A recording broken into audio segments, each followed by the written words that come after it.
Hey guys, this is ToFuSmurF again, here with a video compilation of Leo, the Leo PTA, Leo Proto, whatever you want to call it.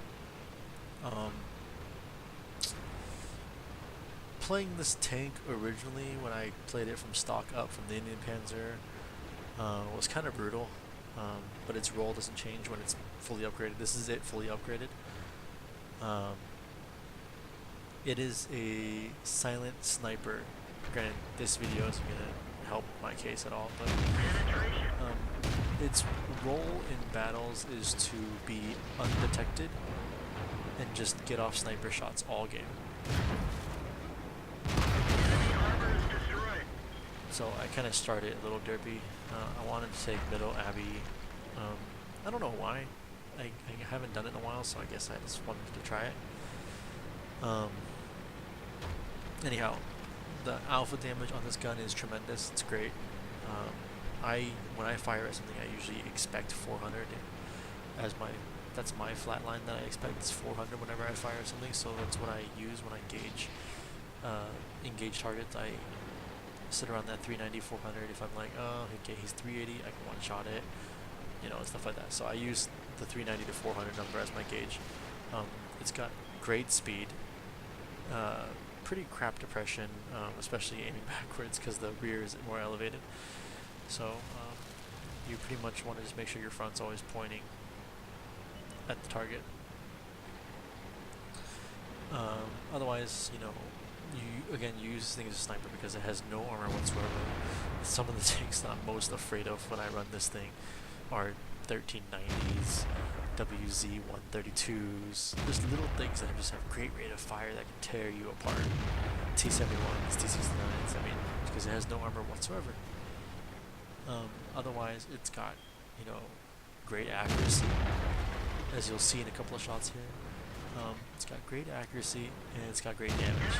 Look at that, 426, that's just great for a medium. So I managed to help out there against that JT, and I'm going to try to help out as much as I can. Here I'm shooting between two houses, a chimney, and it's a pretty good shot. But this thing's accurate. That's why I play this thing like a silent sniper. It's got the accuracy to do so. It could lay down a lot of damage really quick. And it's just, it's just what it's meant for. That's what this thing's meant for. The reload time is kind of long, so comparable to the Centurion 7-1 with the Top Gun. I believe it's the same gun as the 4202, so it's around 10 seconds. I don't know the exact number off the top of my head at the moment. It's been a while. I already sold this thing to buy the Leopard at the last day of the on-track event, so I've already moved on, but it's a long reload, but that damage, that accuracy, that's all I need to say. So if your playstyle is like that, where you just want to snipe at things, this thing's great for it. Thank you, MT-25. I hate people who drive up behind you like that.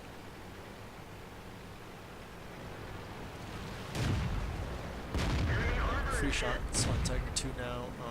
I'm kind of afraid of Arty here, so if you see me a little hesitant, it's because of the artillery. That's all I'm worried about. I'm not worried about much of anything else. I went to the left a little bit, pretty much grazed his side turret, whatever. This thing also has really good pen. So, I love playing this thing.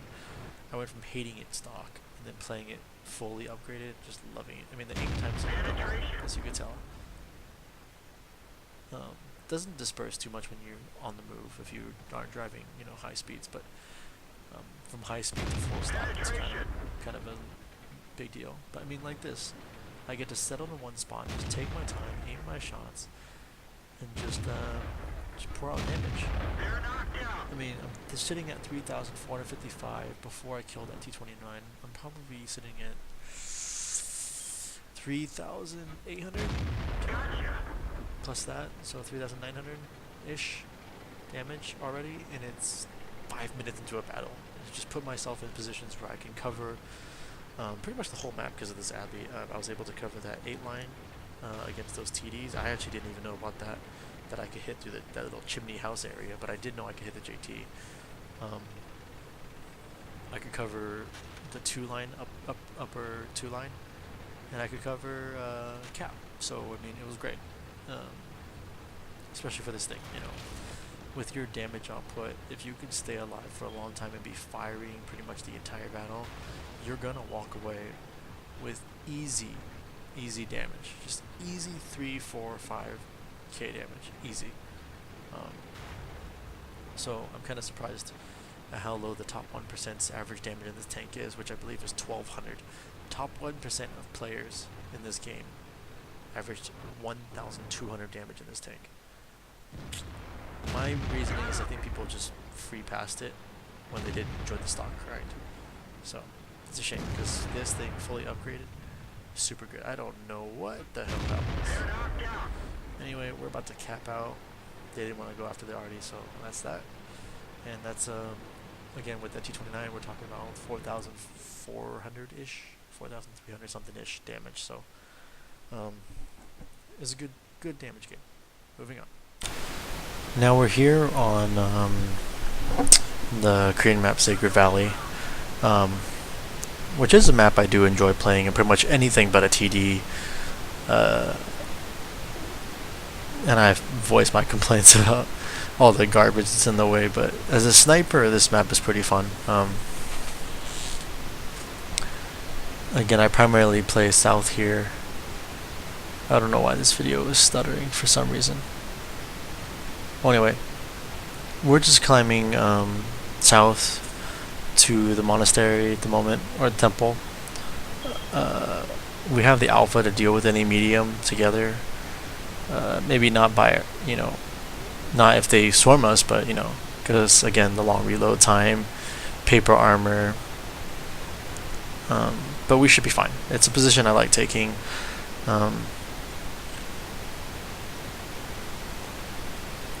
It's if you got a fast tank, you might as well get as much map control as possible. What I'm doing here is messing around. I was telling my brother Jeremy about how if you take a tank, like an E50M or a T54 specifically, to that rock, you can get hold down on that rock and be pretty annoying. But anyway, so right now we're not in the Leo Proto's sniping mode. We're in the kind of a short range engagement with this T54, so we can't be taking careless damage. He is close enough to put out a lot of damage on us. We're not going to bounce anything, and we can't retaliate. So we need to play a little more careful. I don't want to get lit and get RD'd and whatnot. There's that accuracy in play there, hitting the cupola just like that. And missing because he reversed as I fired. What a douche. And just as I said, we can't bounce anything, we bounce something. Go figure. I don't, this is from like a month ago. But, anyway, we need to deal with this 54 before we can get to the ridgeline and just start sniping stuff, so...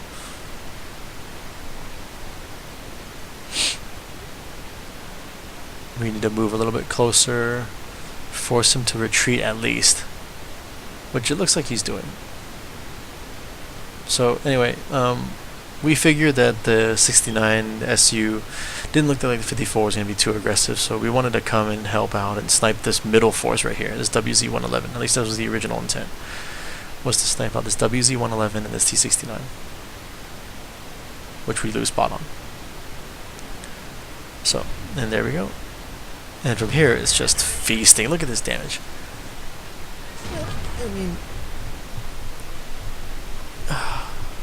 I mean, this is something that you just envious. I mean, I've played most of the tier 9 mediums. I don't think I'm not missing any. I played all the tier 9 mediums. I enjoy playing this more than I enjoy playing the T54. This is right up there with the tier 9 pattern. So I think if you can get this thing fully upgraded, it'll reward you It will definitely reward you. You just have to play patient.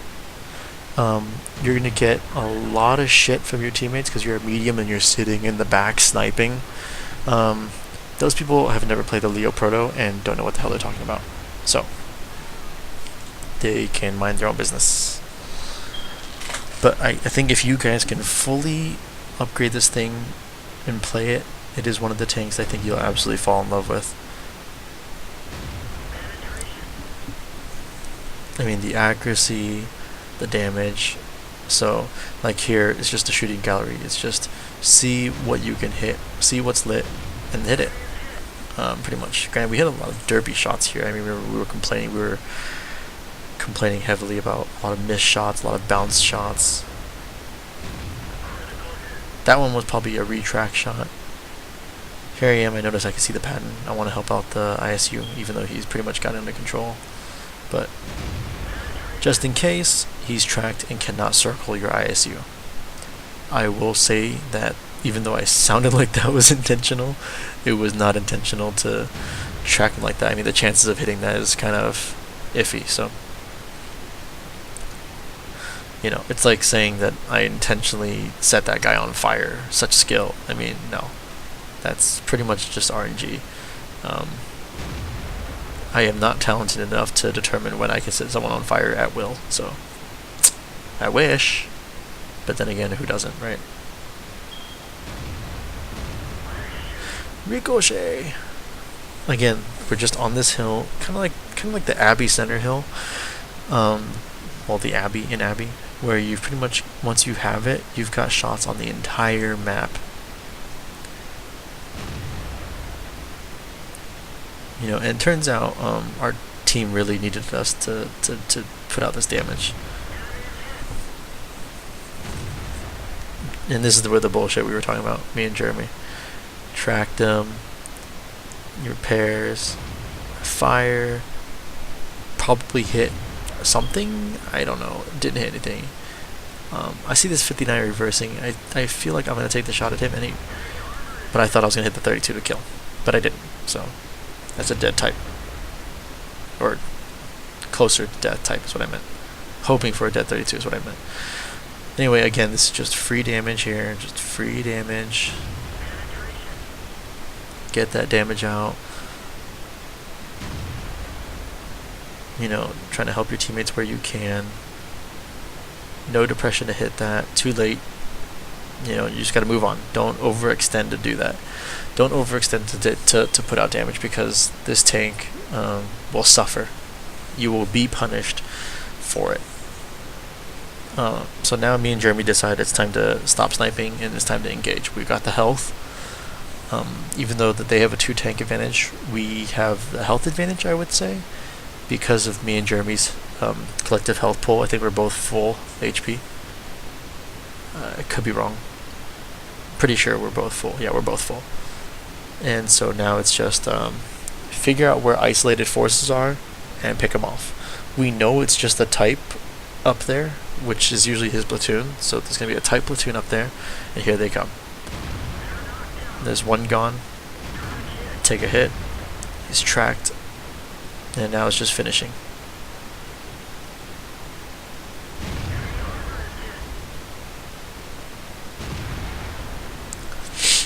So now we've gotten that isolated group. Now it's kind of like my previous bat chat thing. You kind of just want to, you know, keep them guessing slightly. This thing can't be as aggressive as the bat chat in doing so. But so we were spotted at B6, B7. The random puppies probably thinking, oh, they're going to sit at B6, B7. No. I told Jeremy I wanted to spread ourselves out on this ridge. Because there's no autoloader that's going to come out and just burst one of us to death. We wanted to spread out on this ridge and cast a net of vision around the map.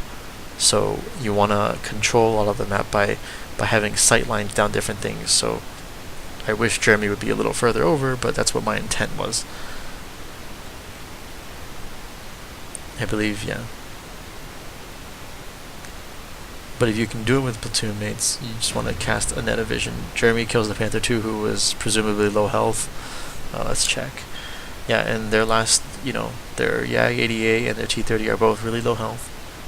because we were lit there, I think we stayed back here to delight and then move. You don't want to give them time to coordinate an assault on a known fixed position. So you wait. I give it 6 to 10 seconds. I usually wait to 10. I think it's 6, but I wait to 10 anyway, just to be safe. And then relocate. So in case they were thinking about coming up 1-2 line to come get us, we're not there. You know what I mean? Right here, I wanted to get this sight line because I wanted to be able to spot them in a lane where they have to travel still quite some distance while we have them lit, instead of lighting them when they're 50 meters, 100 meters away. I wanted to get a field of vision of maybe someone coming down the 9 line, the 8 line, at a distance, so that we can get some free shots as they come in, and they can't not come in. So that was the plan. We technically have the health to just YOLO around and just derp into this, derp into that, but you don't want to throw away your health. I have no clue what kind of panic shot that was. So he's dead. T-30's lit. I tell Jeremy I'm gonna go flank around, and I think Jeremy just says he's gonna tank this because he has the health to do so. So Jeremy got one good shot at the T-30. T-30's down to 90 HP. But like I was saying, even if you got the health advantage, you don't want to just throw yourself willy-nilly around. We had 4 minutes to play this. We could take our time. I believe PPK Grant said to me once, "Health is your currency to play with," and he's right. And I bounced the T-30. Check that out. Ah, so baller. And I know I reload faster than the T-30 does, especially if so goodbye.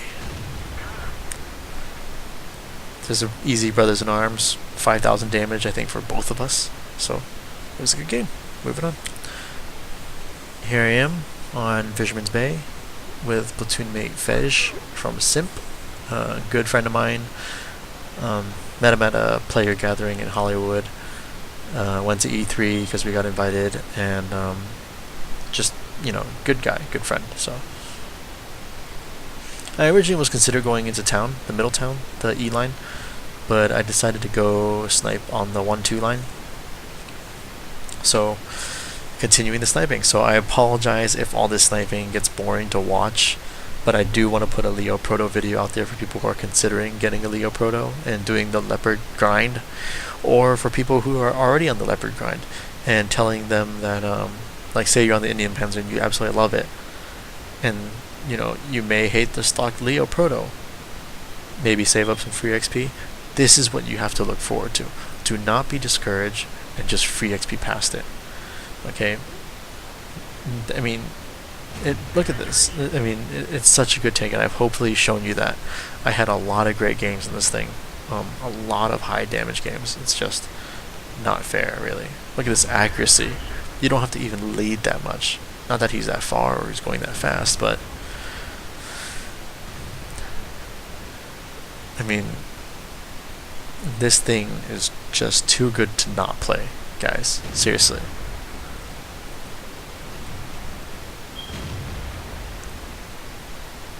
So I'm looking at shots here with this type. I waste about a minute hanging around here doing absolutely fuck all, trying to get shots at things I don't have shots at.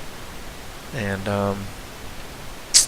I could have reacted a little sooner, but I wanted to hang around a bit to try to see if that type exposes himself. There's still a lot of unlit tanks, so there's no point in being rash and charging over to the town or doing something just because you're bored.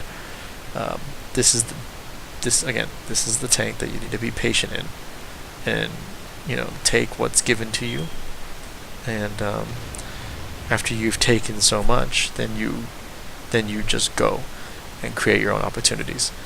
But you need a heavy advantage to do that, and this thing is great for giving you that advantage, that HP pool advantage. So again, I said I sit here for like a minute wasting time, which I do.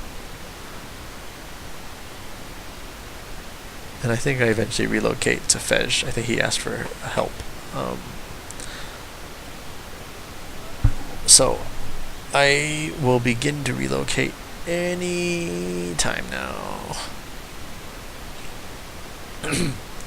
By the way, guys, if you notice that I've been kind of quiet in a lot of the videos, I'm trying to boost my microphone volume without being too loud.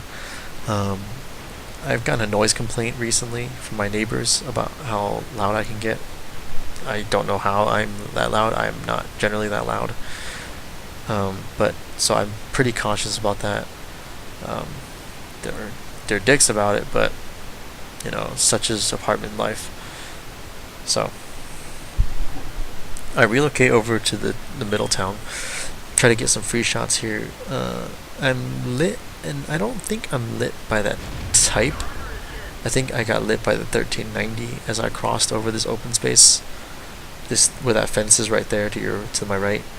But I'll take one hit from a type to put out that damage. It's fine.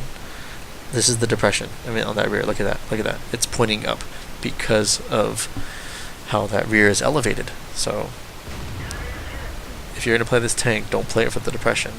Whereas the Leo 1 does have good depression for a German. It's got great depression. Here I tracked that T-29. I needed him to stay there for me to put more damage out.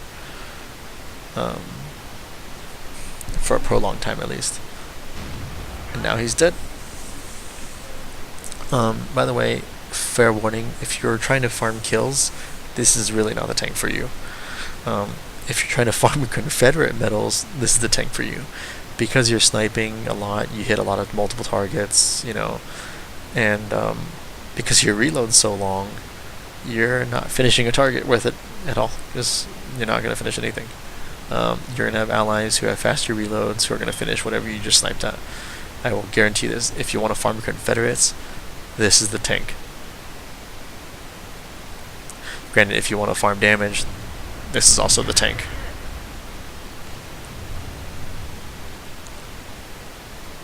So here I'm just in town with Fej. Fej is at 100 health. I don't know how, but I think it's because he took a big hit from the T-30 at least once when the T-30 wasn't lit. It was unfortunate, but I come over here to help. The other flank's fine. I mean, we have a good tank lead. You don't want to get too cocky, but this is hopefully pretty much over at this point. But you never know. You just play until the game ends. So I wanted to come help Fish and secure this. So as I said, I relocate. I still play by that principle on most of my tanks, where I don't engage anything frontally, or try not to. I'm very much a flanking type player.